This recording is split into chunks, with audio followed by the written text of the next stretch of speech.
তো বন্ধুরা, আজকে আমি বাজরিগার পাখির খাঁচা বানাবো। তো চলো বেশি দেরি না করে শুরু করা যাক। তোমরা চাইলে আমার পেজটি ফলো করতে পারো। সবার প্রথমে আমি রডগুলো মাপ করে কেটে নেব। খুব সাবধানে রডগুলো কাটতে হবে। আমার সব রডগুলো কাটা হয়ে গেছে। এবার আমি আমার বুলেট নিয়ে দোকানে যাব। তো চলো, এখান থেকে প্রায় 5 কিলোমিটার আমাকে যেতে হবে।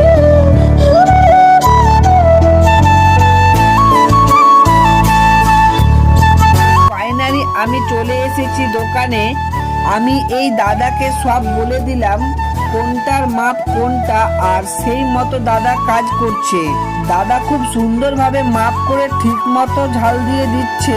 দাদার সাথে আমিও হাতে হাত লাগালাম। দাদা যেমন যেমন ধরতে বলছে আমি সেই মতো রডগুলো খুব সুন্দরভাবে ধরলাম। আমাদের কাজ প্রায় শেষের দিকে। তো বন্ধুরা, ফাইনাল লুক দেখে নাও।